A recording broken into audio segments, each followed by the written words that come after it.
Okay, then there is the question of death taxes. And I know that's a political hot potato.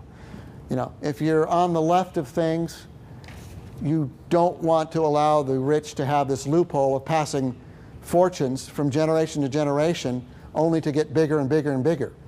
If you're on the right, you want a lower estate tax because you want to save the family farm or preserve the family business. And I'm not here to discuss politics tonight, but only to point out that it is a political hot potato. And the estate tax rates and exemptions will always be in a state of flux. They've changed 14 times since 1960.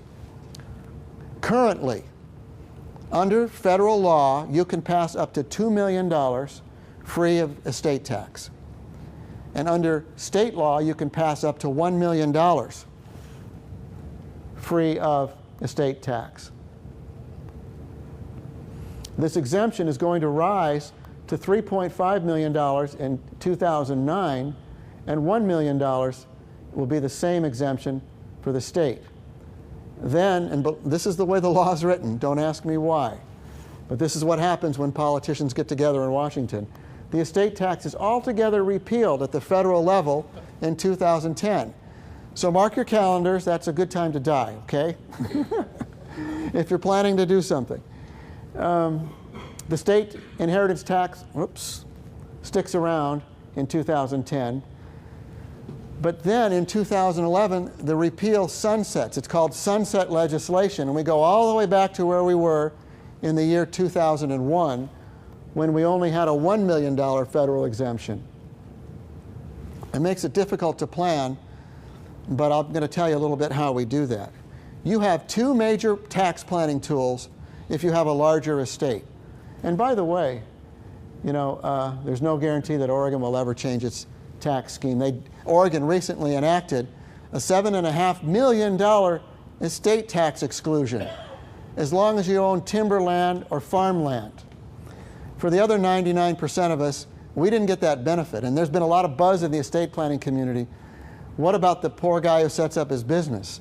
Or the diligent couple that scrimps and saves all their life and comes up with a large nest egg? They don't get the benefits, but if you own timber or farmland, you do. Now, this slide just illustrates that you may be surprised at how quickly you can get to that $1 million level, because we include things like life insurance, your retirement plans. We include the husband and the wife's assets together if you're married, the home value. And frequently I have clients come in and say, wow, I don't feel like a millionaire, but I got a $500,000 life insurance policy, $300,000 401k plan, and $200,000 or $300,000 of home equity. And yeah, for estate tax purposes, because of that life insurance bogey in particular, it does trigger the $1 million or higher thresholds. Now, I want to talk about the concept before I run through the slide with you. The two tools you have to fight the estate taxes are, number one, the unlimited marital deduction. That means a husband or wife can leave to each other as much money as they want without any inheritance taxes being due on that bequest. That sounds pretty good, doesn't it? The problem is when the second spouse to go dies, they not only have the money that was in their own estate, but they now also have the money their spouse left to them under that unlimited marital deduction. And so you're only postponing the inevitable because you've stacked the second estate with the first to die's assets and the second to die's assets in total. So you're just putting off the day of reckoning. The estate will be hit by taxes before the children inherit.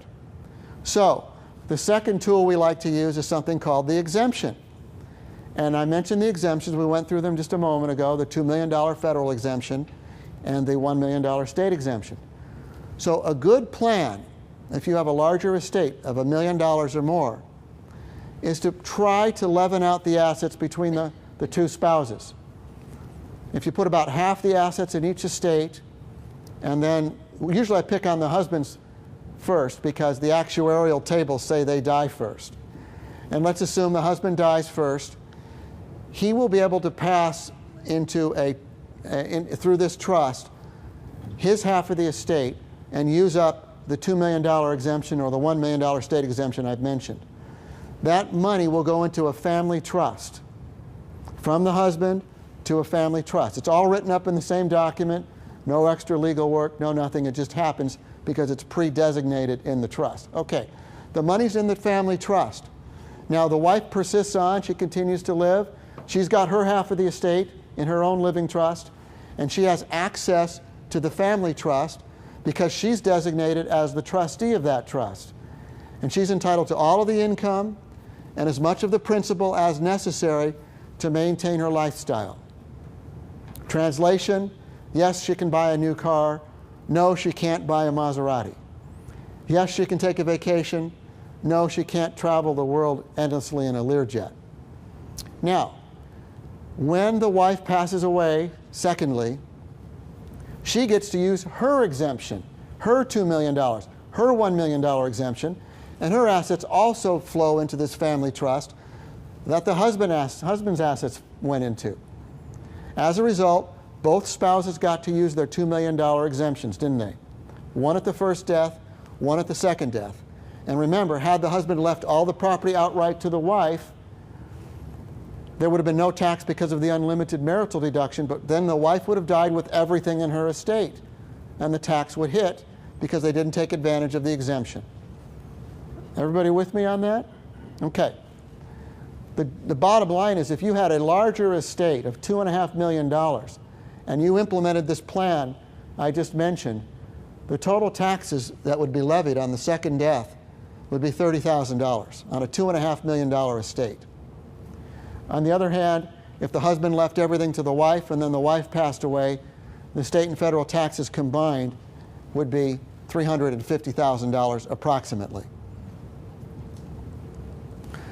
For a slightly smaller estate, but still a substantial estate, a $1.5 million estate, you can actually zero out the taxes with planning, and you'll have a modest $30,000 Oregon inheritance tax on the second death.